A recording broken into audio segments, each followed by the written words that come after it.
O sea, me trabo, pero en realidad debería ser lo mismo, en principio. Lo que pasa es que hay algunos pequeños matices, pero bueno. Lo importante de la gamificación, por lo menos en un principio, es que técnicamente funciona. Las empresas lo adoptan y ven que eso va bien. O sea, no parece que vaya mal en principio, entonces gana dinero.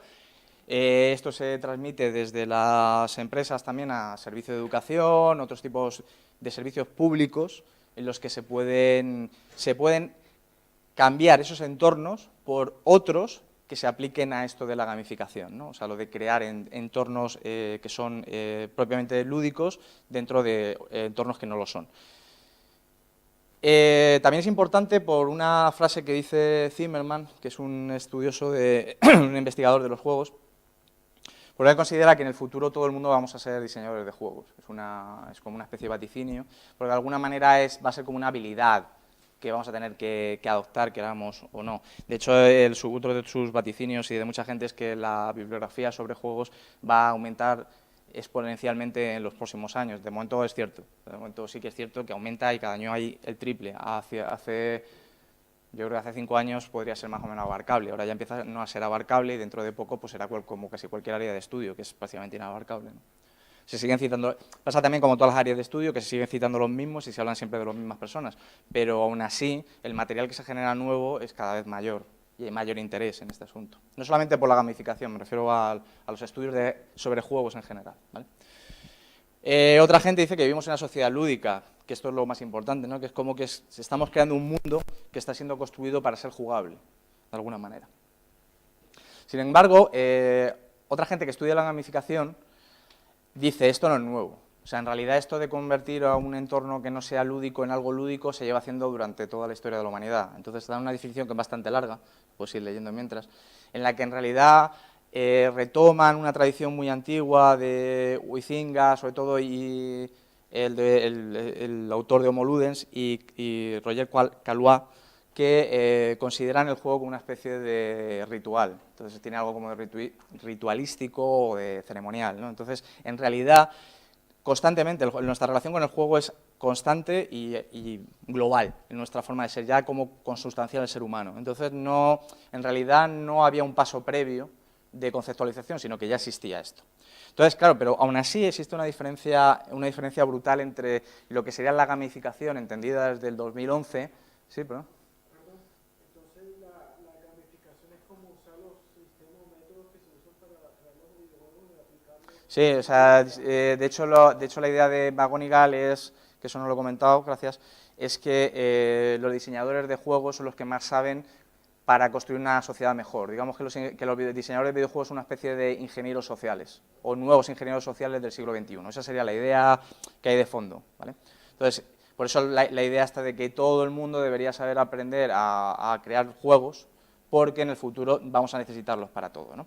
Entonces, en este proceso de creación de una sociedad gamificada, habría que matizar bastante. De hecho, este libro que es bastante reciente, de Daniel Muriel y Gary Crawford, lo comentan, que en realidad gamificación es un proceso pequeño dentro de un gran proceso que es la videoludificación de la sociedad. O sea, en realidad la gamificación es solamente una pequeña parte.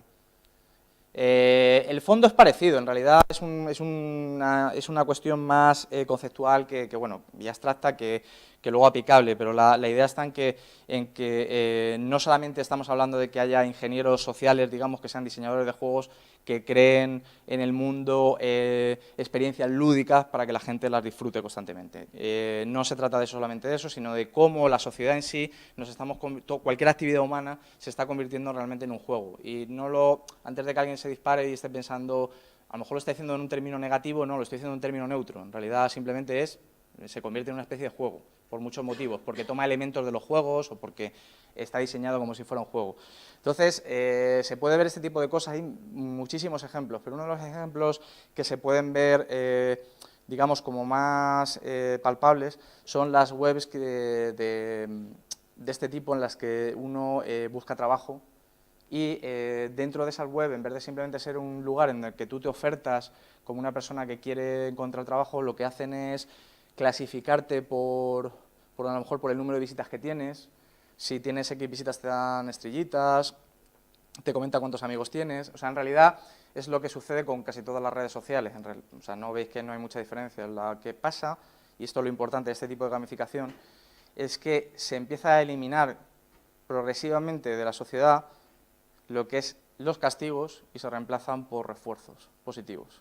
Es decir, sí, por recompensas. Entonces, en este caso, por ejemplo, de este tipo de web, bueno, he cogido esta, pero en realidad yo una de las que estoy, que es en, bueno, aparte de Facebook y Twitter, de hecho Twitter fue uno de los... No he encontrado la referencia, me hubiera gustado, pero sigo sin encontrarla, pero sé que existe, que en un momento determinado se le nombró Juego del Año al Twitter. O sea, esto es, digamos, un poco informalmente, ¿no? Como que fuera el mejor juego del año, precisamente por la idea de que en realidad eso no es una red social, sino que es un juego de competición de ver quién tiene más popularidad o quién es el que más se retweet, etcétera, ¿vale? Quién tiene más seguidores. Pero en mi caso, por ejemplo, yo tengo una página en Academia Edu, que en realidad es una empresa privada que se dedica a gestionar datos de profesores, bueno, de gente que tenga investigador, entonces tú subes ahí tus proyectos, tus artículos, y en principio está bien, porque en realidad dices, bueno, así doy a conocer mi trabajo que a lo mejor de otra manera no podría darlo. Tiene una parte negativa y es que constantemente te están bombardeando con publicidad para que sepas cuánta gente te sigue, cuánta gente ha leído tu trabajo, cuando lo ves que no lo ha leído nadie, vaya, pero bueno, en fin. O sea, quiere decir que enseguida sabes qué está pasando, pero ellos te insisten constantemente porque es una empresa privada y quiere fomentar esta idea de que tú estás en realidad en una especie de competición con otros académicos de que no tienen nada que ver contigo, ni siquiera en el área de estudio, ¿no? Bueno, esto lo he dicho ya, lo de que en la sociedad actual, pues eso, o sea, se tiende más, en vez del vigilar y castigar, que era una frase muy común, bueno, aparte es el nombre de un libro de Foucault, era una frase muy común, ¿no?, de las sociedades, de los estamentos, ¿no?, decir, bueno, es que realmente los estados están para estar constantemente encima de nosotros y castigarnos, y se está cambiando por esta idea que llaman Tyler y Sustein de paternalismo libertario, que en sí es un oxímoron, porque no tiene sentido, no se puede decir que algo es libertario y a la vez liberal, digamos, y a la vez paternalista, porque es como contradictorio, pero funciona. Es la idea de que la gente cree que es libre para tomar cualquier decisión porque están dentro de un juego y los juegos te permiten tomar decisiones, pero a la vez todas las posibles decisiones que tú puedas tomar previamente ya se han pensado cuál va a ser el resultado. Esa es la idea del paternalismo libertario que habla Teller. Bueno, esto ya lo he dicho, lo del refuerzo positivo, para ir un poco rápido, y esto sí es importante, lo de cómo funciona el refuerzo positivo, lo he apuntado, ¿no?, que es normalmente a través del sistema de clasificaciones, medallas, se valora el esfuerzo, entonces el ciudadano acaba convirtiéndose en una especie de jugador de un juego que no está muy claro cuáles son las reglas, pero que sabes que constantemente recibes algún tipo de recompensa. Entonces, esto lo que suele hacer es abrir lo que se conoce como el mundo de lo premium. Hay un ejemplo que es el que no lo tengo aquí apuntado, pero bueno, ahora llegaré a esto. Ya termino con esa parte. Que es en los programas, se pone siempre el ejemplo de los programas de fidelización de las empresas de las líneas aéreas. Y dicen, la diferencia entre que tú vayas coges un avión, por ejemplo, y te compres un billete a ser premium en una línea aérea, significa que al ser premium tú te has fidelizado con esa empresa. Yo, por ejemplo, no tengo dinero, pero quiero darme un capricho y quiero coger un avión en primera. Ahorro y al final lo consigo. Pero jamás voy a ser premium en una empresa de aerolíneas si no cojo esa misma aerolínea un montón de veces. Entonces, la manera de premiarte que tienen ellos es que tú, a lo mejor te abren un lobby especial para ti, o que pases el primero o algo por el estilo, ¿no? Siempre se inventan algo para decir, tú es que eres un cliente nuestro. Entonces, se ha invertido el juego tradicional, que era, yo ya no necesito como empresa que tú hables bien de mí, sino que tú automáticamente te vas a hacer fiel a mi empresa porque yo te estoy recompensando constantemente. Esa es una de las ideas que hay de fondo. Entonces, Ian Bogost, que es este señor, no es un dibujo animado, pero podría serlo, que es un investigador de los más conocidos que se dedican a investigar juegos, además muy mediático y tal, dijo esta frase, lo de que la gamificación es una gilipollez, literalmente, además es un artículo suyo, que es gamification is bullshit, punto. Entonces, él entiende que, él y además todos los investigadores que hay ahora entienden que el sistema este en el que se premia, hay premios, refuerzos, no sé qué, no funciona. La gente empieza a ser más avispada, se dan cuenta de que se le están recompensando de manera falsa, de que les están haciendo fieles sin querer ser fieles, y además han aparecido otros agentes sociales muy interesantes como son YouTuber es un señor que está en YouTube, Twitch o Instagram, en el cual la gente se convierte a sí mismo en marcas. Entonces, no necesito yo fidelizarme con nadie porque automáticamente yo ya me estoy fidelizando a mí mismo y estoy haciendo que otros se fidelicen conmigo. Con lo cual el sistema este de ranking de quién es más deseado y tal, como que importa menos. Se sigue aplicando, pero importa menos. Entonces, las propias empresas han dado cuenta de eso y han dicho, vale, podemos seguir con eso, pero hay que darle una vuelta al tema. Y ahora mismo las dos tendencias de la gamificación que hay están siguiendo estos dos conceptos. Está intentando ver cómo estos dos conceptos se pueden aplicar a la ingeniería social. Con las empresas os podéis imaginar, simplemente es capitalizar la diversión y la jugabilidad, pero primero hay que saber definir qué es esas dos cosas, que ya es complejo en sí mismo. Sobre todo el concepto de diversión es bastante difícil de conceptualizar de manera adecuada dentro de un sistema de gamificación. Decir que algo es divertido no tiene mucho misterio.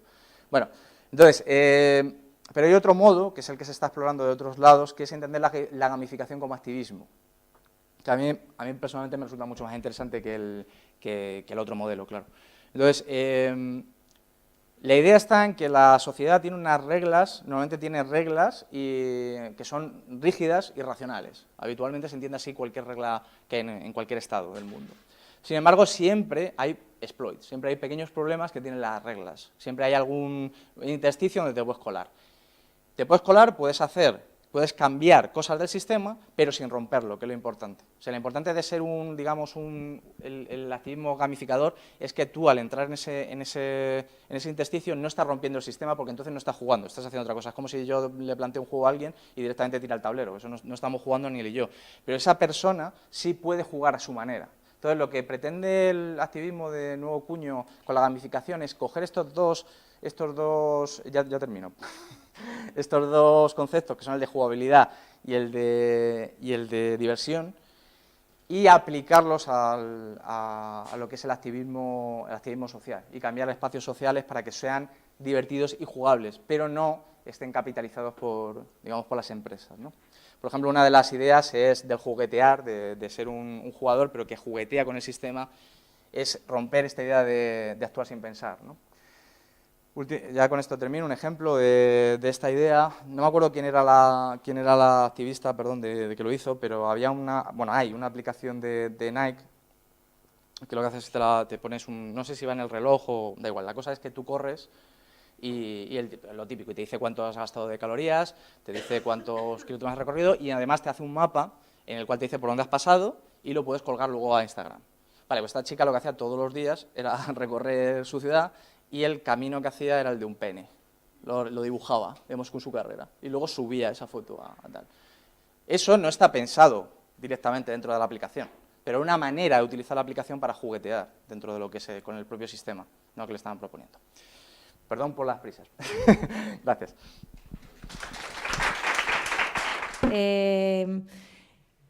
Cuando me invitaron a hablar sobre gamificación desde el punto de vista de la gestión cultural, yo ya comenté que la gamificación es un boom que hubo hace unos años, que ahora ya forma parte de un todo, y es un todo en el que todos los agentes estamos muy perdidos, ¿vale?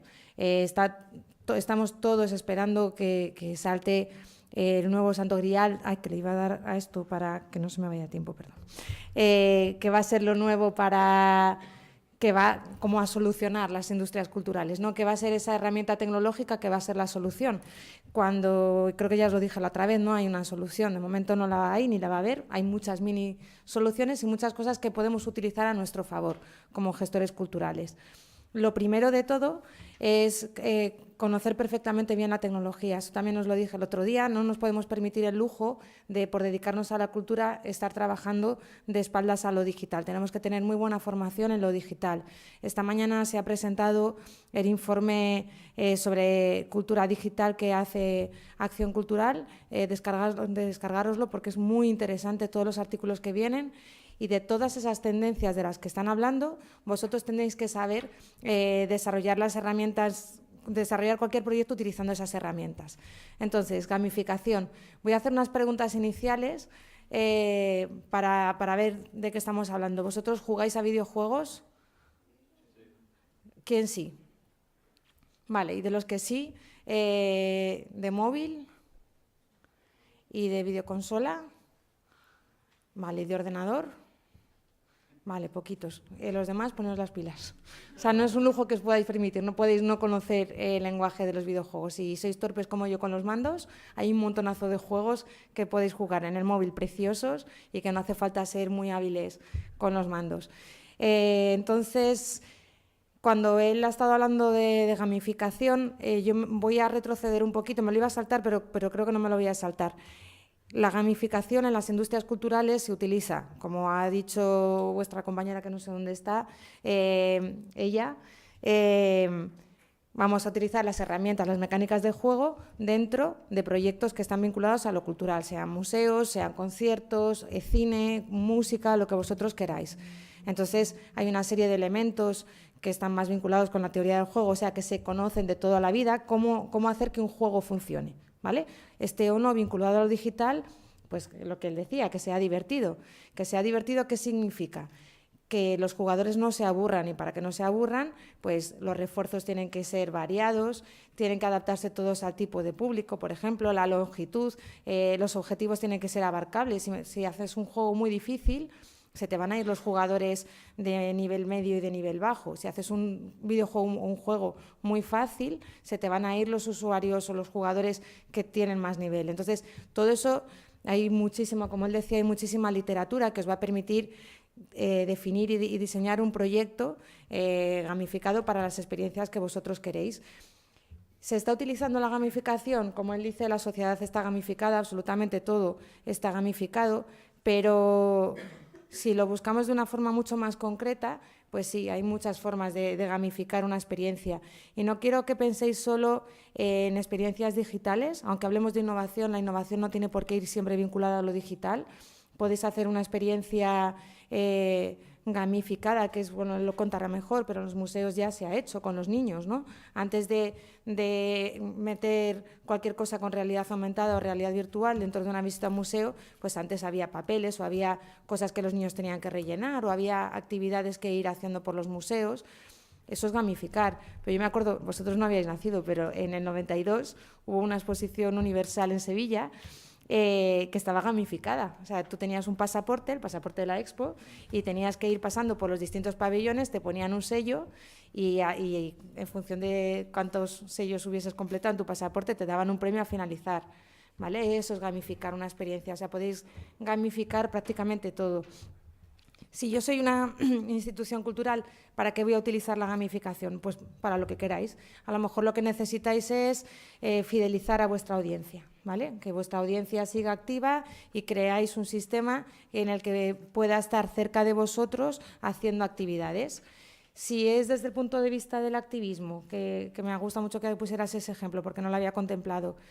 Me consta que hay un proyecto que, estad atentos a Factoría porque todavía no lo puedo contar, pero saldrá esta semana o la que viene, de algo vinculado con lo social, que ha dicho, oye, ¿cómo puedo fidelizar a mis usuarios, además de pagar cuotas? Porque mis usuarios quieren hacer más cosas. Oye, pues vamos a crear un sistema que está muy vinculado con la gamificación, en la que mis usuarios tienen que hacer cosas, ¿vale? Y si hacen cosas, su perfil va mejorando, voy ganando más puntos, pero en realidad hay una motivación intrínseca, o sea, los usuarios lo quieren hacer porque están muy comprometidos con esa asociación, pero además es que los usuarios que estén jugando, porque hay mucho perfil de usuario, los que juegan por competir o por liderar, van a tener un perfil de yo he resuelto todas estas tareas, soy un usuario de confianza porque he resuelto un montonazo de tareas, ¿vale? Entonces, por ejemplo, lo podéis utilizar para fidelizar a vuestras audiencias. Se puede utilizar también como herramienta de comunicación y marketing, siempre. Cuando hablamos de gamificar, yo lo que he estado leyendo más vinculado a la cultura, siempre se ha pensado en voy a crear un videojuego de mi espacio cultural, pero no necesariamente tiene por qué ser eso, entre otras cosas porque desarrollar un juego es muy caro y eso nunca se tiene en cuenta. Se puede hacer una app que es un pelín más barato que hacer un juego y que sea la interacción del usuario en el espacio lo que vaya gamificando la experiencia, ¿no?, del usuario ahí, pues también. Pero bueno, podéis hacer muchas más cosas. Podéis, no sé, daros una vuelta por el arqueológico, cómo han metido la tecnología para que la experiencia de uso tenga sensación de juego, de diversión, haya unos objetivos. Eso como vosotros lo vayáis a definir. ¿Qué más cosas podéis...? Bueno, una cosa muy importante y que además está hoy en día muy de moda y no sabemos qué va a pasar dentro de un mes, exactamente dentro de un mes y 4 días. Cuando vosotros tenéis una app o un videojuego, conocéis perfectamente el comportamiento y el perfil de vuestros usuarios, ¿vale? O sea, tenéis todos esos datos que ahora nos está asustando que tantas empresas tengan de nosotros, vosotros tendréis esa información de vuestros usuarios. Digo que no sabemos qué va a pasar porque con la aplicación de la nueva ley a partir de mayo estamos todas las empresas y las instituciones esperando a ver qué va a pasar. Pero bueno, de momento podría ser una herramienta para conocer mejor a vuestros usuarios y para sacar productos que sean mejores para ellos. También nos puede servir para dar a conocer cosas que no se puedan habitualmente ver o resolver en una visita, es decir, para ampliar información. Tengo en la cabeza ahora la exposición de la bailarina del futuro que está en la Fundación Telefónica ahora. A mí se me quedaba cortísima la información, porque por mi perfil de usuaria necesitaría saber muchísimo más, me quedé con ganas de más. Probablemente desarrollando una app de acompañamiento que vaya haciendo la exposición conmigo o a la que yo pueda acceder después de la exposición, podría ampliar información, ¿vale? No tiene, a día de hoy, no tiene mucho sentido que la información se quede en cajas oscuras a las que no accede el usuario. Uy, a ver qué me voy a pasar. No. Y si yo la puedo poner de forma digital a disposición del público y además hago esa labor de curetaje, que es tan importante ahora cuando lo ha dicho, hemos sobremasificado. Si entráis a academia.edu veréis que hay miles y miles de artículos. ¿Cómo sé cuál es el que tengo que leer, qué es lo relevante respecto a la institución cultural o hacia el evento o hacia lo que sea? ¿Cómo puedo librarme de rumores, noticias falsas, todo eso? Pues si esa labor os la da la institución, ahora estoy hablando como si fuerais usuarios, ¿vale? Si yo lo tengo y tengo toda la información y voy a poder ampliar la información con mi dispositivo móvil, pues le estoy estoy aportando mucho más al usuario. Espera, que se me van a olvidar alguna y las tengo aquí apuntadas, para que no se me olviden. Vale. Una muy importante. A ver, yo cuando estoy hablando de esto y además teniendo a Alberto ahora al lado me siento un poco como el eje del mal. Sí, podemos saber los perfiles de los usuarios y sí, podemos utilizarlo como herramienta de marketing y para viralizar. Imaginad, el año pasado en un curso que di, que también había parte de gestión cultural, tenían que hacer proyectos y un proyecto era un festival de metro, un festival de música que se hacía dentro del metro. Para cebar ese festival hacían una app que tenía un objetivo muy viral, o sea, que nosotros tengamos un objetivo viral no convierte nuestros contenidos en virales. Pero bueno, el objetivo era viral. Si ¿habéis visto el juego Dumb Ways to Die? Dumb Ways to Die. Es un videojuego muy cortito, muy tonto, que hay dos o tres, para el móvil, que sacó el metro de Sydney. Y tiene como el perfil justo para jugar un ratín cuando vas en el metro. Y es muy viral porque es un juego muy bestia, muy South Park. Es cookie bestia, que ese combo es imbatible. Y fue muy viral y la campaña salió muchísimo mejor de lo que tenían previsto. Entonces, pues cosas así, ¿sabes? Que si en el momento que tenga el efecto viralizador, se va a conocer mucho más nuestro evento. Y no penséis solo en museos o en eventos que físicamente tengan paredes, también para conciertos, para lo que queráis.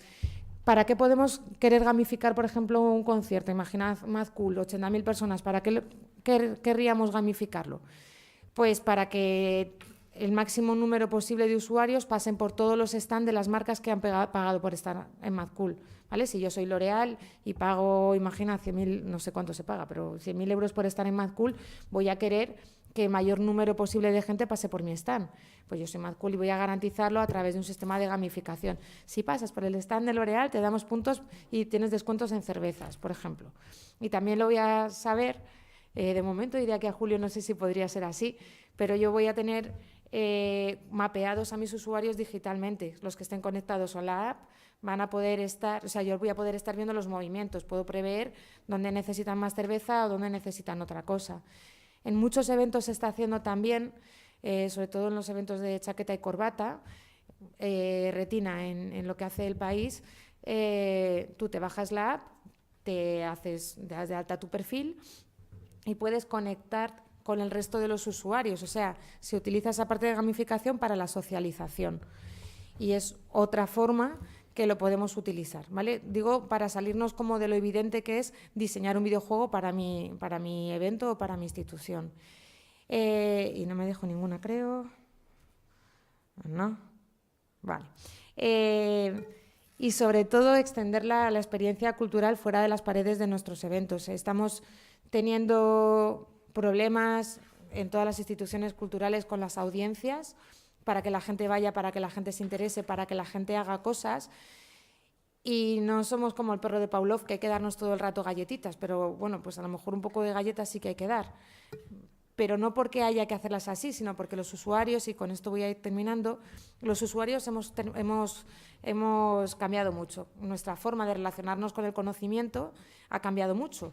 Yo veo mis libros de texto de cuando vosotros no habíais nacido y veo las posibilidades que los libros de texto tienen ahora, y es un mundo. Tú a un niño no le puedes poner ya un libro plano y ya está, porque es mucho más fácil aprender y más eficaz aprenderse los volcanes con un vídeo interactivo que con un texto que define los volcanes o yo qué sé, o el movimiento de las mareas, que es unas cosas complicadas. Entonces, como nosotros como usuarios hemos cambiado y nuestra forma de consumir la información y el conocimiento ha cambiado, nosotros como creadores y como gestores culturales tenemos que buscar la forma de llegar a los usuarios desde todos los canales que tiene. Y uno de los canales es esto que llevamos en la mano, y a través de ahí podemos aportarle muchas más experiencias que mejoren su experiencia. Porque la experiencia de ir al Prado, por ejemplo, o al Thyssen, es maravillosa en sí misma, pero a lo mejor ahora hay que enriquecerla de otra forma, no porque esa experiencia sea ahora peor, ni que los usuarios sean mejores, sino porque nos hemos acostumbrado a eso. Ahora quiero aguantar los anuncios teniendo Netflix, y esto ha sido en 3 años. Pues esto pasa exactamente igual. Como los usuarios vamos evolucionando, tenemos que crear contenidos siempre pensando en cómo consumen ahora los usuarios. Y ya está. ¿Ahora? ¿Alguna educación? Yo trabajo en un contexto educativo que no es el formal, ¿vale? No trabajo en una universidad, no trabajo en una escuela, no trabajo en un instituto, no trabajo en un contexto que podríamos llamar un paracontexto educativo. Nosotros hacemos educación paraformal, educación no formal, educación informal. Eso es, si tú trabajas en un contexto que no es formal, es muy fácil que al final dejes de hacer cosas formales y empiezas a hacer cosas no formales. Por lo tanto, nosotros muy pronto empezamos en los museos, lo has dicho tú antes, a hacer acciones que tenían que ver con lo lúdico mezclado con lo educativo, con la idea de hacer que esa experiencia que tiene un componente educativo pero se desarrollaba en un tiempo de ocio, fuera al tiempo educativo, fuera grato, ¿no? Fuera agradable, fuera enriquecedor pero agradable. Vale. Trabajamos fuera de contextos no establecidos y, por lo tanto, pues continuamente estamos hablando del concepto de juego. Jugamos con los públicos de muchas maneras. Nosotros, a diferencia de otros contextos formales de aprendizaje, trabajamos con gente que tiene 0 años a 99 años, gente que ha estudiado, gente que no ha estudiado, gente en riesgo de exclusión social y gente que tiene 10 carreras. Y trabajamos con un público súper variado, con muchas procedencias sociales. También jugamos con los cuadros, con las obras que, por ejemplo, mi museo es una pinacoteca, porque tampoco las vemos de una manera tradicional, es decir, no hacemos una lectura de la obra de arte de las premisas, digamos, de la educación tradicional. Pero también jugamos con nosotros mismos. Nuestras metodologías de trabajo en la educación tienen que ver con estrategias gamificadas. Entonces, trabajamos mucho el desarrollo de proyectos a partir de retos, juegos, objetivos y narrativas que tienen que ver con los juegos para el desarrollo de esos proyectos, del desarrollo conceptual de esos proyectos. Pero también hacemos artefactos lúdicos y educativos. Hacemos actividades, por ejemplo, por decir una, podría decir Noche Joven, que tiene que ver mucho con vuestras edades, proyectos como la última exposición que hemos comisariado desde la educación, se llama Lección de Arte, que en realidad estaban concebidos igual que la Noche Joven como un juego en sí mismo. Pero también hacemos artefactos que son desde juguetes a juegos. Y dentro de esos juegos hacemos, y hemos hecho muchos, videojuegos. El que hagamos videojuegos no es algo gratuito, tiene que ver con de dónde vengo yo.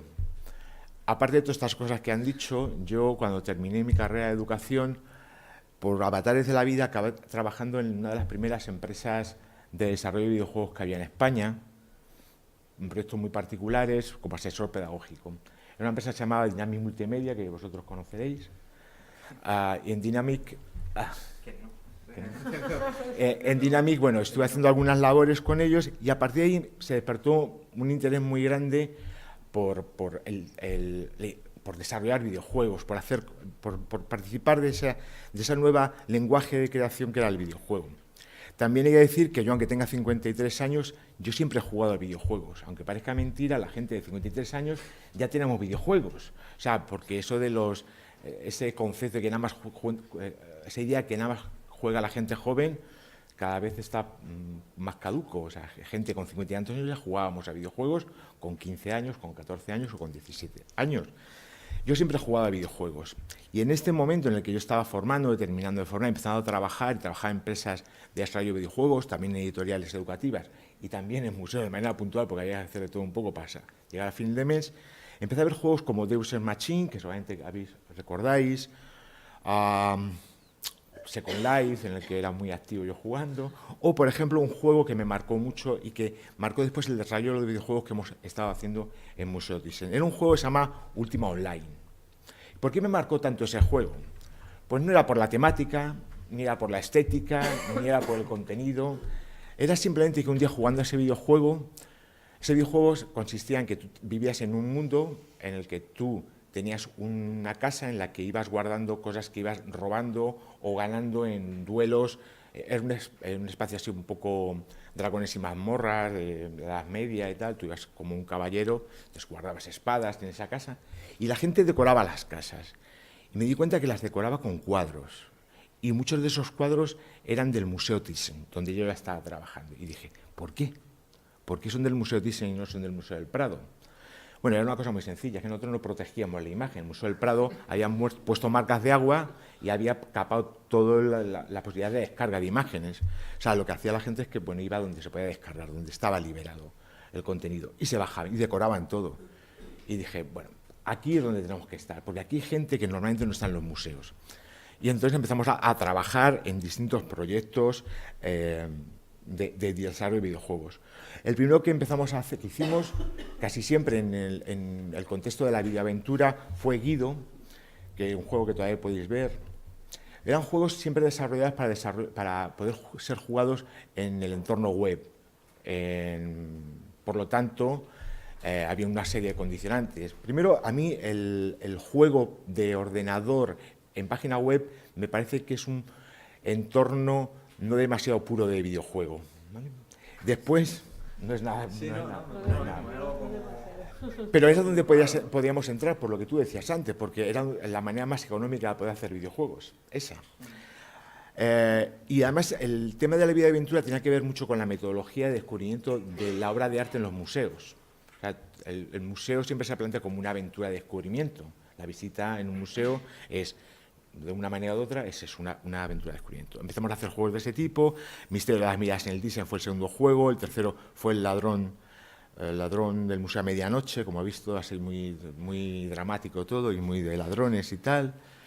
O juegos así más masivos, como un juego de verano que hicimos, o una galería de videojuegos. Pero nos dábamos cuenta que por ahí íbamos fatal. Que lo que hacíamos eran anécdotas, estábamos haciendo ensayos de juegos. Y lo que más nos llamaba la atención es que eran juegos hiperaburridos. Un juego no puede ser aburrido, por mucho que sea educativo. Pero empezamos a hablar mucho en el área de esa idea del videojuego educativo, ¿no? El videojuego educativo, normalmente, por definición, lo siento, pero es así, es aburrido. Porque la componente educativa conlleva eso, ¿vale? Y dijimos, ¿cómo nos salimos de esta especie de bola extraña y tal? ¿Cómo hacemos? Y empezamos a hacer otro tipo de cosas. Y nos apoyamos en la experimentación sobre el formato. Y entramos en la segunda era de desarrollo de videojuegos dentro de Educatizen, ya estamos hablando del principio de este milenio, ¿no? En el que hacemos juegos como Experiment Now, Chrononautas, que lo que trabaja es el tema de la realidad aumentada, cuando todavía no se está trabajando en casi ningún sitio, antes había 2 experiencias en otros museos en el mundo, una que era el viaje al oeste, y en ese momento empezamos a llamar a las puertas de las empresas de desarrollo. Es decir, nosotros somos una institución cultural, pero creemos que somos también al tiempo una industria cultural. Entonces empezamos a tantear otras industrias culturales, la industria del videojuego, para ver de qué manera podemos colaborar con ellos para que nos ayudaran a hacer un juego real, un videojuego real, no un ensayo de estos que habíamos hecho hasta ese momento. Entramos en contacto con varias empresas y Nintendo, por ejemplo, nos apoyó en el primer proyecto, con un juego que ellos ya tenían desarrollado, que era el Art Academy, que era un juego para las consolas, que todavía seguimos explotando mucho en el museo para unas maletas. Pero la negociación con Nintendo no era buena, porque por mucha voluntad que tenía Nintendo España de trabajar con nosotros, ellos dependen de Nintendo Japón, y Nintendo Japón ponía una serie de cortapisas y no había manera de que hiciéramos un juego realmente que nosotros manejáramos la historia, la narrativa, el guión. Y empezamos bueno, y por avatares de la vida, a través de contactos por ahí que vas haciendo a lo largo de la vida, empezamos a trabajar con gente, y precisamente con ESNE, que tú trabajabas en ESNE, y con la gente de Gamera NES, empezamos a pensar en un proyecto de un videojuego. Y ahí Sony, hablamos con Sony y ahí nos apoyó. ¿Qué quiero decir con todo esto? Nosotros somos educadores, pero también somos gestores culturales y de conocimiento. Entonces nosotros nos tenemos que mover en todo este territorio, en el de buscar socios, aliados, que nos pueden ayudar a desarrollar este tipo de proyectos. Lo que pasa es que lo que sí veíamos muy claro es que no queríamos hacer un juego educativo. Queríamos hacer que lo educativo estuviera en otro lugar.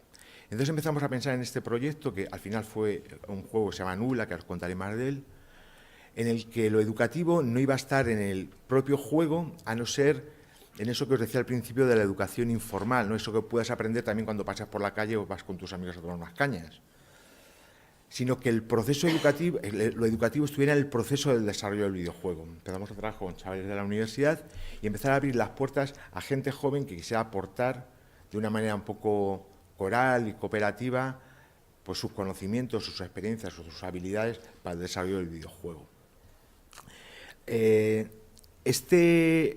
Por lo tanto, es un videojuego educativo no en el resultado final, sino en el proceso por el que tú produces el juego en sí, ¿no? Además, tenemos un reto, y es que queríamos que fuera rentable, porque lo que no queríamos es que la gente trabajara gratis. O sea, nos parecía indecente. Siempre nos ha parecido indecente. Nosotros comemos, y yo, desgraciadamente, 5 o 6 veces al día. Entonces, buscamos un modelo también que fuera rentable para todos, tanto para Sony como distribuidor, como para los chavales que estaban trabajando, como para la empresa que nos apoyaba, que era Gamera, y para el propio museo. No con la idea del lucro, porque el museo no es una institución con ánimo de lucro, sino poder derivar hacia otros proyectos, en este caso eran proyectos de educación social, lo que hubiéramos ganado a través de este videojuego. En principio no teníamos un objetivo más allá que el que los chavales ganaran algo de dinero. Hasta el momento del primer videojuego de Nubla, que ya os digo es para consolas para Sony, para la PS4, estamos abiertos ahora mismo en todo el mercado europeo y en América, y se habrán distribuido cerca de 30.000 juegos. Se venden a unos 10 euros, imaginaos el ingreso que se ha tenido, ¿no? Y el dinero que están ganando los chavales. Es decir, que también se pueden buscar soluciones. O sea, todos sabemos que es muy caro el desarrollo de videojuegos, pero hay maneras de poder sacar, no para hacerte rico, pero para poder tener un dinero para poder desarrollar un proyecto. Y más todavía cuando hablamos de un proyecto que es cultural, ¿eh? Es un proyecto que es del ámbito cultural, que en principio dice, jolín, los jugadores de consola van a jugar a esto, pues sí juegan, porque hay también estrategia. Nosotros decimos, ¿quién juega a la Play? Sabéis que la Play, lo de las medallas, ¿no? Cuando tú juegas, hicimos que Sony nos diera muchas medallas para ese juego. Entonces, como es un juego con un ciclo de juego muy corto, los jugadores jugaban al juego para conseguir la medalla, ¿no? y eso hacía que todavía se viralizara todavía mucho más todo esto. Dentro de 2 semanas nos abrimos un Nubla 1 al mercado asiático. Hemos traducido a chino, japonés y a coreano y queremos seguir distribuyendo. Y esto nos está dando fondos para el desarrollo de otros proyectos. Ya os digo, apoya mucho el tema de educación social, sobre todo temas que trabajamos con enfermedad mental o con mujer maltratada o con persona en cárcel, donde necesitamos dinero para hacer esos proyectos. Y ahora estamos trabajando ya desde hace 1 año y pico, 2 años, en Nubla 2, que es la continuidad de Nubla. Pero durante este tiempo no hemos dejado de hacer juegos. Por ejemplo, hace 2 semanas sacamos otro juego que digamos que ya sería como la cuarta fase, la cuarta edad de desarrollo de juegos dentro de Educatisen, que se llama Animalario, que os animo a jugar, un juego también gratuito, casi todos, menos Nubla, los demás todos son juegos gratuitos. Animalario es un experimento que tiene que ver también con repensar el museo desde el punto de vista del espectador. Entonces, a partir de una exposición que hicimos este invierno, se llamaba Lección de Arte de una ironía, por si acaso no lo habéis pillado, se desarrolló también de manera colectiva este videojuego, que es un análisis irónico y crítico de nosotros mismos como instituciones, ¿no? Digamos que, en cierta manera, también estamos empezando a explorar un ámbito como sería el activismo, en este caso no cultural, sino educacional, también para repensarnos a nosotros, hacer una reflexión sobre todo esto. Y de manera paralela, digamos que hemos creado una especie de universo. Hay un universo Nubla, en el que hay juegos como las Islas de Nubla, están estos 2 juegos ahora, uno que ya está y uno que está a punto de salir, pero después también hacemos mucha acción también de formación y de creación de acciones que tienen que ver con videojuegos. La idea es atraer gente. O sea, desde que tenemos Nubla, el público joven entre los 15 y los 25 años que viene al museo se ha multiplicado, no puedo decir la cifra ahora mismo, yo os engañaría, pero por muchos números. O sea, viene muchísima más gente joven que venía antes, pero para ello tenemos que hacer acciones que también los atraigan, no vale con tener un videojuego, ¿no? Entonces lo que queramos es un universo que hace que venga gente. Ahora en junio hacemos una jam de creación de videojuegos con gente de la Liga de eSport de España y tal, y bueno, una serie de gente, todavía no está cerrado, pero lo hacemos en junio, también en el que vamos a plantear una problemática que tiene que ver con el mundo del arte, y esta gente pues va a desarrollar un prototipo, muy prototipo sobre esto, ¿no? Un poco esa es la idea. Nosotros seguiremos trabajando en videojuegos porque no es algo que esté fuera de lo genéticamente que nos corresponde. Es decir, nosotros, vuelvo al principio de esto, trabajamos con juegos porque nosotros creemos que la manera más motivadora de aprender es cuando uno verdaderamente es partícipe de lo que está haciendo, y si esa participación la compartes con tus iguales a través de una cosa como es el juego, es mucho más rico, ¿no? Y después también dejadme, yo voy a terminar, ya no sé si ya estoy, genial. Hay una cosa de tal, hace ya un tiempo, ya cierro, vi no tenía PowerPoint, pero me gusta solamente por esa diapositiva, haberla traído, que hice una fotografía en una pintada que aparecía escrito con un spray, tal. Lo que tenemos que tener claro, es mucho de lo que tú decías al principio y tú decías después, es que cada vez necesitamos más ogro ludens y menos ogro sapiens. Y ya está. Sí, no me voy a saber las siglas porque soy un desastre, pero es como GDRP, es la nueva ley de protección de datos que todas las empresas tienen que aplicar, es una ley europea que todas las empresas tienen que aplicar a partir del mes que viene y que cambia totalmente las reglas del juego. Para todos, desde Google Analytics hasta la empresa más pequeña, todos nos tenemos que adaptar a esa nueva ley. Significa que puedes recoger muchísimos menos datos de tus usuarios, que para almacenarlos tienes que tomar un montón de medidas, que tienes que poner muy fácil. Imaginad que yo soy usuaria, me he dado de alta en el Thyssen, para la suscripción de la newsletter un día, otro día me suscribí tienen como mis datos en 4 sitios distintos, probablemente gestionado con cuatro bases de datos distintas. Pues haciendo un clic yo tengo que poder desuscribirme de todo a la vez, que esto dicho así es como de claro, normal, pero para las instituciones es un marrón, y entonces afecta a eso, a qué datos puedes recoger del usuario, a cómo almacenas esos datos y a cómo el usuario puede darse de baja de tus servicios. Esto que yo sepa, porque no me lo he estudiado todavía a fondo, porque es complicada. O sea, sé que en empresas grandes llevan varios meses equipos de trabajo dedicados a ver qué va a pasar. Lo más grande es cómo los usas. Es decir, no solamente que los tengas, sino cómo los usas. O sea, hay una serie de restricciones que tú antes no tenías y ahora tienes unas restricciones al uso muy grandes. Después también tiene... ¿Cómo? No, eso nunca. Con la antigua ley de protección de datos Ya no podías podías acceder a terceros, a no ser con el consentimiento de la persona, ¿no?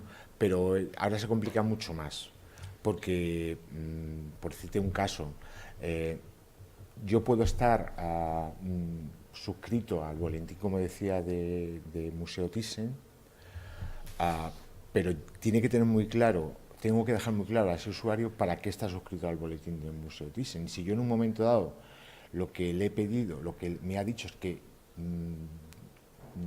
ha dado su visto bueno para que yo le informe sobre las exposiciones temporales y resulta que en un momento le informo sobre una actividad educativa, fíjate dónde era la tontería, me puede denunciar por haberle informado de una actividad educativa del propio museo. O sea, cosas un poco absurdas. O sea, lo que pasa como toda la ley. O sea, todavía no está bien el manual de instrucciones que tienen que desarrollar. Lo que es la aplicación de la ley todavía no está desarrollada. Entonces eso tiene que un poco cerrarse porque si no va a ser un infierno. Y lo que está hay unas amenazas de multas tremendas. Las amenazas las multas van a ser contra lo que ganas. Es como, no sé si un 10% o algo así de tu facturación. Puede llegar a ser hasta. Entonces, nosotros en Factoría tenemos un proyecto de analítica de audiencias que ahora no sabemos qué vamos a hacer, porque hasta ahora contábamos con que podíamos usar los datos de los usuarios, son siempre anónimos, pero bueno, si sabéis un poco de estadística, más o menos juntando varias bases de datos podíamos tener como una información bastante exacta de los perfiles de los usuarios, de qué hacen, para, aunque sea segmentar en el caso de un museo para generar contenidos específicos que les gusten a los usuarios A, B, C o D. Y ahora creemos que nada de eso lo vamos a poder hacer, no vamos a poder mezclar bases de datos, no. O sea, lo que de fondo la ley dice es que hay que anonimizar más los datos que tenemos de nuestros usuarios. El problema es que para nosotros los datos, el tema de la Big Data, esto que se habla tanto, o sea, eso ya es bueno, eso ya era importante para nosotros hace 20 años. El problema es que no teníamos nadie que nos guiara a la hora de recoger esos datos y los hemos ido recogiendo según iban viniendo las normativas de unas maneras o de otras, pero no se ha sistematizado, con lo cual lo que yo recogí hace 10 años lo he recogido dentro de un marco y con una serie una normativa concreta, pero lo que recogí hace 5 años lo recogí de otra manera.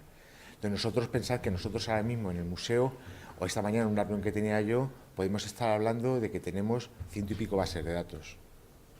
Ahora tenemos que revisar toda esa base de datos y a lo mejor lo que tenemos que renunciar a ese capital que teníamos de información para evitarnos problemas.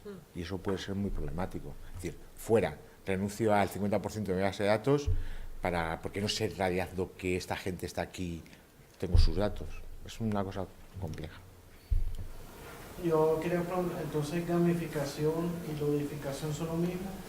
Bueno, como decía Alberto antes, teóricamente en castellano los términos relacionados con el juego se forman desde la palabra ludo y teóricamente la traducción literal sería ludificación, pero se está utilizando gamificación porque es muy parecido a gamification y porque al final tendemos a utilizar las palabras que estamos leyendo todo el rato y como parte de la literatura está escrita en inglés, al final te habitúas. Se están utilizando de una forma, no puede ser sinónima porque ludificación prácticamente no se usa gamificación. Porque ludificación tiene una componente también pasiva, o sea, lo lúdico también es estar tocándote la barriga en la playa, ¿vale? Gamificar significa acción, entonces normalmente la gente está intentando no huir de la parte pasiva y quedarse con la parte más activa, que es la de acción, que es la del juego, la game. También es que además en castellano tenemos el problema de que jugar, solo tenemos un verbo para decir jugar. Tenemos en inglés tienes play, tienes game, entonces es más fácil entender qué estás hablando cuando dices gamification. En cambio si dices en castellano es que no hay traducción, es como The play se utiliza ahora muchas cosas en inglés, no solamente para jugar. En cambio, en castellano, o sea, jugar es jugar. O sea, que decir, luego lo utilizamos de manera metafórica o como una analogía o lo que sea, pero en realidad es solamente un verbo. En cambio, en inglés, play vale para... Play no significa casi siempre lo mismo que game. Claro, Claro, exactamente. por O sea, eso. que decir, de hecho habría que decir, cuando decimos juegos, habría que decir juego organizado o algo así por el estilo, porque es la idea que hay detrás, que tiene unas reglas, que no sé qué, tal.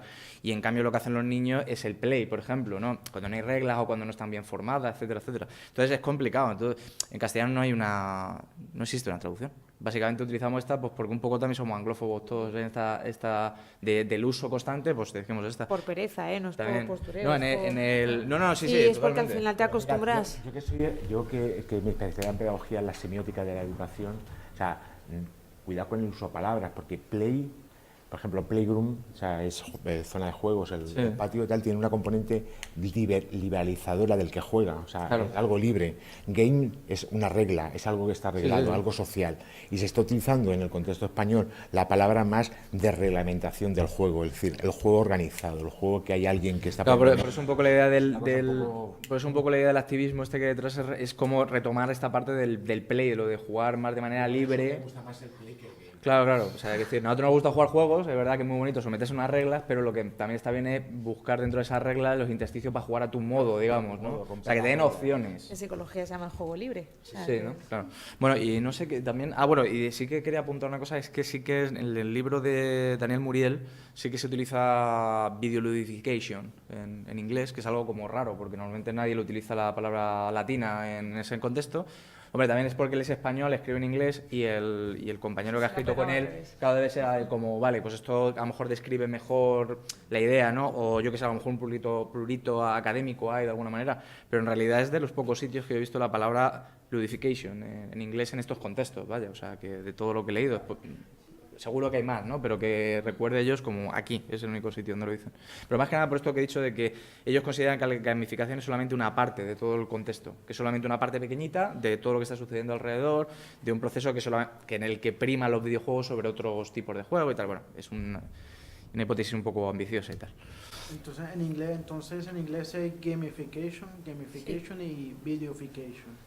No, gamification. No, ludification, pero es que, por ejemplo, en el libro de lo que he dicho, en el libro de Daniel Muriel, consideran que lo que más prima dentro de la gamificación son los videojuegos. Entonces, lo de video ludification. O videoludification. Claro, o sea, esa es la idea general de la tesis suya, vaya. O sea, pues te puede gustar o no, pero te quiero decir, ese es el trabajo que han hecho esta gente.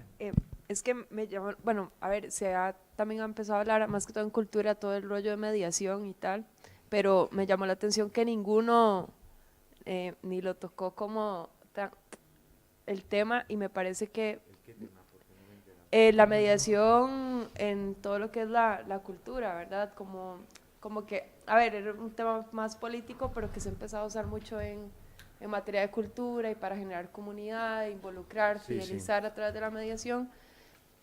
Pero no sé, me gustaría como que, a ver, obviamente el componente del juego. Es lo que está de moda ahora, hablar de mediación. Exacto, pero me parece que, a ver, y que vos como que contextualizabas que esto más bien viene, me parece que más anterior a hablar de mediación, pero que es un poco eso, ¿no? A ver, generar casi que una interfaz entre la institución y el usuario, pero a través de una actividad. Yo creo que todos hemos hablado de eso, para que no hemos hablado con esa nomenclatura, es decir, tú estás hablando de unos parámetros y tal de interpretación de patrimonio, en el que la mediación tiene una función muy importante y tiene un protagonismo muy importante, pero todos en cierta manera han hablado de, sobre todo tú has hablado mucho de para qué sirve el gamificar, ¿no? ¿Para qué sirve? Que sirve para mediar con el público, para atraer al público, para interactuar con el público. Es decir, yo creo que sí, y tú especialmente has hecho mucho hincapié en el tema de herramientas o de acciones de gamificación en las que a través del juego pues se hacía que gente que iba a un congreso estaba mediando con ellos. Lo del metro era un ejemplo claro de mediación.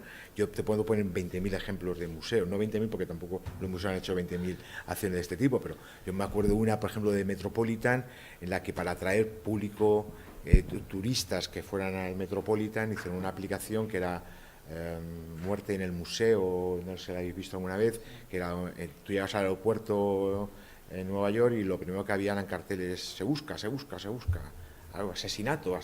Entonces, a través de una cosa te hacían bajar de una aplicación y en todos lados había marcadores que te iban dando información sobre algo que haya pasado en la ciudad de Nueva York. Entras al taxi y te daban pistas también sobre esto, todo, hasta que no llegabas al museo, te decías, ¿qué habrá pasado aquí? Y fue un exitazo, porque hasta que ahora no lo harían, yo creo, ¿no? No lo harían, efectivamente. Estoy Estoy hablando de hace bastantes años. No, por eso digo. Eso fue un exitazo. Al final estamos hablando de instrumentos, o sea, y el instrumento es para mediar, para atraer públicos o para mediar con ellos. Desde el punto de vista educativo, nosotros, muchos de esos juegos que yo he hablado, por ejemplo, de Crononautas, es una herramienta, un artefacto de mediación, ¿vale? A mí no me gusta hablar del tema de mediación, porque mediación tiene una componente, pasa como todo una componente también de conflicto, que muchas veces nos lo inventamos y tal para justificar el nacimiento de la palabra, pero bueno... O sea que de hecho no hay, se supone que la idea es que no hay, por lo menos no hay conflicto, hay un intento de comunicación que a lo mejor puede ser conflictivo, pero en principio ¿qué conflicto? Conflictivo, ¿no? Claro, Pero el tema de mediación yo creo que lo hemos tocado un poco. Al final la tecnología es eso, es una herramienta de atracción, mediación, ayuda de interpretación. O sea, volviendo a la pregunta, ¿no? ¿Por qué quiero utilizar la gamificación si no es como parte de una narrativa más completa? O sea, de todas las herramientas que yo tengo ahora para contar mi historia, ¿no? Si tengo un objetivo concreto, y a mí me da igual si mi público lo llamas usuario, lo llamas público o cliente, depende del perfil de lo que estés haciendo. Es muy importante tener claro la diferencia entre motivación intrínseca y extrínseca, y a lo mejor desde el vínculo, desde el lado de lo social, no necesitas reforzar la motivación desde fuera, porque la motivación desde dentro está. Pero bueno, es que puedes utilizarlo como tú quieras, porque te marcas unos objetivos. ¿Para qué lo quiero hacer? Para crear comunidad, para generar unos contenidos entre todos, como el caso ese de que tenéis que estar pendiente de lo que os podamos contar de factoría. Yo ya lo he probado y además engancha. Bueno, o sea, todo lo que tiene, por ejemplo, mira, voy a poner un ejemplo muy concreto de cosas que estamos haciendo también en colaboración con Factoría. ¿Sabéis lo que son las plataformas de crowdsourcing? No sé si lo conté la otra vez. Son plataformas en las que, gracias a la contribución de voluntarios, se solucionan tareas. Y os voy a poner un ejemplo muy concreto de una empresa española, de españoles, una empresa inglesa formada por españoles que trabajan en Factoría. Está el museo, el British Museum tenía unos fondos gigantescos sobre la edad del bronce, de excavaciones arqueológicas de la edad del bronce, pero los tenían todos en cajas físicas. Y estaba todo ese conocimiento perdido. Eran fichas de las excavaciones y el problema es que no las podían digitalizar porque las máquinas no podían leer esa información, porque unas estaban a lápiz, otras estaban a boli, otras tenían Tipex, unas estaban escritas así y luego en diagonal, otras tenían dibujos por encima. Entonces, claro, una máquina eso no lo puede leer, lo pueden leer los humanos. Entonces se escaneó todo, se subió a esa plataforma y se le pidió a la comunidad de aficionados que complementaran tareas. Las tareas tenían 3 tareas. Tenían que transcribir la ficha, tenían que geolocalizar dónde habían encontrado ese objeto de excavación y luego tenían con el ratón que repasar la figura que estuviese dibujada, el objeto que estaba dibujado. Entonces, por un lado, se creó una base de datos gigantesca y además que se podía, o sea, compatible con el resto de la base de datos del museo. Por eso, por un lado, se geolocalizó, con lo cual ya tenían un mapa de dónde estaban todas las excavaciones, se puso en relación con otras excavaciones y otra información que tenía el museo, y lo que se había rodeado con el ratón se convirtió en figuras 3D que vosotros os podéis imprimir. O sea, os podéis bajar el modelo para imprimir en 3D las piezas de la edad de bronce de la edad, o sea, del Museo Británico. Y todo esto lo hacían los usuarios por motivación intrínseca, pero claro, todo tiene ahí como sus cosillas de gamificación, de cuántas tareas has complementado, cuántas más tareas hayas complementado, más de fiar eres como usuario. O sea, se pueden hacer todas las cosas que tú te puedas imaginar para la institución o para la asociación o para la empresa, para lo que tú quieras, siempre que conozcas muy bien a tu usuario, tu objetivo y todas las herramientas que hay a tu disposición. Además, luego del presupuesto, que eso luego, pues al final, sí, cuando trabajas en cultura siempre apañas algo. O sea, ojalá fuera el sector que más dinero tiene, pero no es el caso. Pero en términos de mediación, pues es así como puedes, o sea, es ilimitado, es que todo se puede gamificar. Otra cosa es que quieras gamificarlo todo. Yo ahí tengo ya muchísimas más dudas, pero poder se puede. Después de eso, tengo más dudas de cómo gamificamos, o sea, porque la gamificación también está llevándonos, en cierta manera, en las instituciones culturales a una cosa que se llama la banalización. Que también, bueno, hay cosas y cosas. Con dos pequeñas preguntas que habíamos preparado. Uno de los peligros que se asocian normalmente a la gamificación es que pueda banalizar la experiencia cultural. Probablemente ese sea un problema que va más asociado o que depende de cómo se haya diseñado el juego o la concreta modalidad de videojuego. Pero sí parece que la gamificación tiende a incurrir en lo anecdótico, en vez de centrarse en un contenido troncal, porque lo anecdótico puede ser más ameno y quizá más gamificable. Entonces, en este sentido, ¿os parece que efectivamente la gamificación puede propiciar que la cultura termine convirtiéndose en una suma de anécdotas más que en un contenido completo y principal? Vamos a ver, ese riesgo siempre lo hemos tenido a lo largo de la historia de la humanidad. O sea, banalizar la cultura es algo que ha ocurrido muchas veces y va a seguir ocurriendo siempre. ¿El videojuego puede banalizar lo educativo? A mí me acusaban cuando empecé a hacer las primeras actividades para niños en museos aquí en Madrid, hace ya unos cuantos trienios, de que estaba banalizando el arte. Es decir, cuando se hacen los primeros documentales educativos de Disney sobre educación artística y tal, en los años 60, se dice que era banalizar el arte. Es decir, no sé, es decir, cuando popularizamos las cosas, hay mucha gente que piensa que eso es el primer síntoma de la banalización, ¿no? Yo creo que es como todo, es la calidad de las cosas y después quién esté detrás de las cosas. Es muy fácil banalizar las cosas, de hecho se ha banalizado muchas veces el arte, ¿no? O sea, el arte ha servido para anunciar colonias, o coches o cosas de ese tipo también. Pero bueno, yo creo que ahí es un poco una labor que no es solamente de las propias instituciones, sino también de la sociedad, el hacer que, bueno, pues regular eso y que no lleguemos a eso solamente. Y después hay otra cosa. Tampoco es malo en algún momento dado de la vida banalizar las cosas. Yo suelo banalizarme a mí mismo bastante. Por ejemplo, hay muchas, o sea, el problema creo que serio, que de fondo no es tanto banalizar el arte, porque yo creo que el arte lleva banalizándose a sí mismo durante ya demasiado tiempo. Pero y no lo digo para mal, o sea, todo lo contrario, quiero decir que en el momento en el que Duchamp mete la famosa fuente ahí en el ya estaba haciendo precisamente una crítica a la institución del arte en sí. Pero, por ejemplo, la banalización de o sea, lo que sí es, entre comillas, más peligroso es que es, remitiéndome a lo que ha dicho Rufino, es lo de que también depende un poco qué hagamos y cómo se hace. Pero la idea está en, por ejemplo, cuando el museo de Auschwitz, ¿no? O sea, quiero decir, pues hay gente, yo he tenido discusiones con gente diciendo, es una banalización del sitio, no tanto a lo mejor por el propio museo, sino que alrededor vive gente. Entonces, por las mañanas hay gente que va a hacer footing por allí. Entonces, es como, joder, esta persona está banalizando el holocausto porque está haciendo footing. Y es como, pero esta persona vive ahí. Entonces, luego, por otra parte, pero es que lo has convertido en un parque temático, en realidad, ¿no? Entonces, estos son debates muy, muy antiguos ya sobre qué estamos haciendo, qué hacemos cuando la experiencia la convertimos en algo que se pueda visitar y se pueda aprender de ella, ¿no? Hay grados de cosas también, que para mí lo que es banalización para ti no es banalización, ¿no? Hombre, hablando también de este tema, es que me viene el tema del holocausto, pero porque lo he trabajado en su día, lo trabajamos más y tal, en donde estaba. Y el problema que tuvieron también los alemanes en Berlín con el monumento que se hizo al holocausto, pues igual, era como, esto es demasiado banal porque no dice nada, porque estamos insultándoles a la memoria del holocausto, etcétera, etcétera.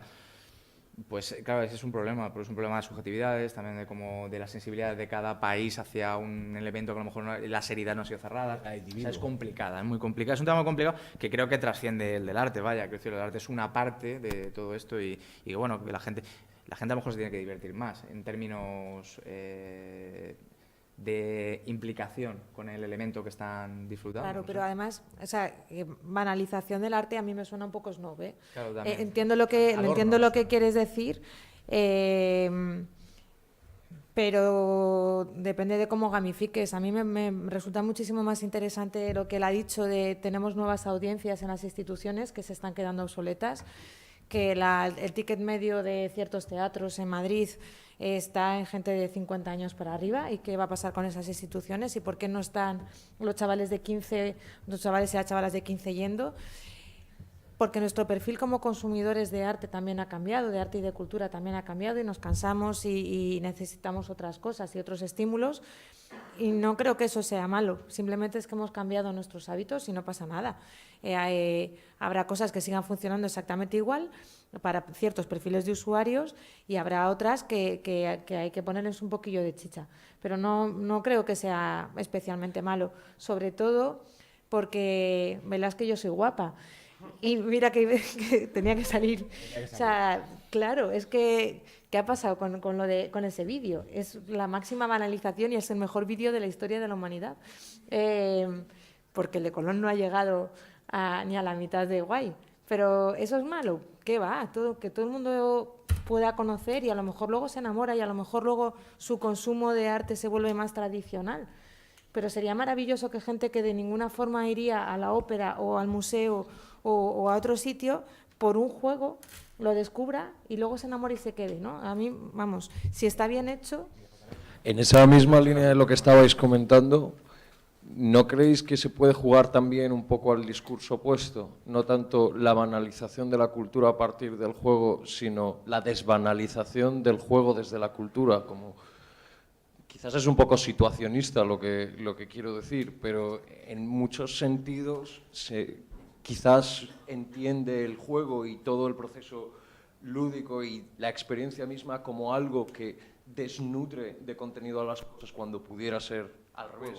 A ver, yo sí que estoy en cierta medida a favor de lo que estás diciendo, o sea que, a ver, pero es otra falsa premisa también, o sea, que decir, ya se parte de la idea de que el juego es banal, o sea, y eso también estamos en las mismas, quiero decir, eso es una opinión cultural basado en que, bueno, en fin, si yo me pongo a jugar al Monopoly, pues mi actividad no es productiva, por ejemplo, técnicamente, entonces por eso es banal, porque es un entretenimiento, no tiene ningún valor, pero tradiciones muy antiguas de gente que investiga el juego ha visto cómo el juego tiene una importancia capital en la formación cultural y a la vez es influido por la cultura en la que vive. Uno de los ejemplos más claros es el ajedrez, por ejemplo.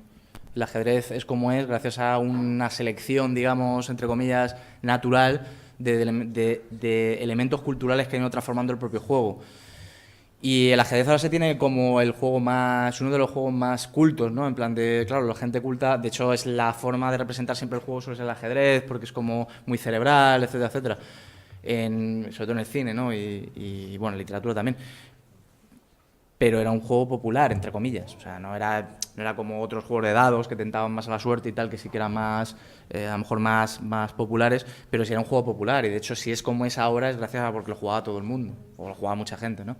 Entonces, o sea, estoy de acuerdo en el fondo, pero creo que parte de una falsa premisa, que es esa, que es la idea de que el juego ya de por sí es banal. O sea, jugar al Call of Duty posiblemente sea banal, pero el juego, como concepto, no es banal. O sea, de hecho, si se está gamificando la sociedad es porque se ve que funciona. O sea, quiere decir que ya en algo en nosotros, como seres, a lo mejor los mamíferos, porque casi todos los mamíferos juegan, etcétera, etcétera, entonces ya nos lleva hacia el juego. A lo mejor luego nos hicimos el juego de reglas, como ya que tuvieran reglas y tal, pero en realidad el pretend, el juego fingimiento de cuando uno es niño es casi básico. Enseguida los niños empiezan a fingir cosas sobre la realidad, empiezan a jugar con ella, empiezan a utilizar elementos que no se utilizan para una cosa para hacer otra con ella. Entonces, todo ese tipo de cosas ya parece que están íntimamente relacionados con lo que somos. Por eso digo que me parece una falsa premisa, por eso. O sea, no el juego. Claro, si hablamos específicamente de juegos, uno concreto, algunos de estos que hemos estado viendo por aquí cuando salen aquí, pues claro, es que yo que sé, un juego de un delfín, ¿qué me va a aportar en esta vida? O qué aportan en la existencia del ser humano. Pero el acto de jugar es lo que no es banal. Esa es la idea, en general. Y en cualquier caso, o sea, creo que no hay que enamorarse de ninguno de los mundos. O sea, no es como los videojuegos ahora son maravillosos y nos van a salvar la vida, por mucho que me gusten los videojuegos y sea alucinante lo que está sucediendo con las narrativas nativas que están surgiendo de los videojuegos ahora, ¿no? Pero ni es tan maravilloso una cosa, ni es tan maravillosa la otra, ni se van a contaminar. Simplemente para ciertas cosas a veces se complementan y en ciertos momentos pueden hacer actividades muy guays. Hay un ejemplo que le voy a robar a Rufino, que una de las personas que forma parte de Nubla, o sea, de Gamera, los que han desarrollado Nubla, es Ana, que es historiadora del arte y ha sido profesora de ESNE en la carrera de videojuegos, de historia del arte para videojuegos, porque no era igual que historia del arte para el resto de las carreras. Y hay muchísimos videojuegos con componentes históricos o visuales o en la narración o en las dos cosas en el mejor de los casos, que no... O al revés. O sea, producciones, o sea, juegos que están representando ahora mismo en sí mismos son acciones artísticas en sí mismos, y eso un historiador del arte tiene que analizarlo. Claro, entonces son mundos que son complementarios, ¿no? Nunca entran en competición, porque además, jolín, por atención del usuario podemos prestar atención a un montonazo de cosas. A mí la pregunta que me hago es ¿por qué los enfrentamos a las cosas? ¿Por qué ponemos una cosa en un lado y otra cosa en otra? Además, el juego ahora mismo es un fenómeno tremendamente complejo como para analizarlo solo desde una perspectiva. Es que ya es muy difícil, es muy complicado analizar, aunque solo sea el terreno de los videojuegos, que es el más fecundo y tal, sí, pero es muy difícil hablar ya de videojuegos en Ambas global. preguntas se plantean además desde un lugar que tú lo estabas apuntando como de la amenaza para lo que es la alta cultura y se pone el videojuego en un lugar en el que no está cerca de esa alta cultura, pero cada vez hay más elementos que nos están diciendo que el videojuego, cuando menos, no sé si es una obra de arte, o sea, se acercan videojuegos a la obra de arte, pero por lo menos sí es un producto cultural. Claro, o sea, puede ser que no sea arte, pero ser cultural. Es un producto cultural. O sea, entonces, bueno, no sé, yo creo que es bastante arriesgado también este tipo de comparaciones. Sí, no, vamos, además es que es eso, es que es muy difícil ya...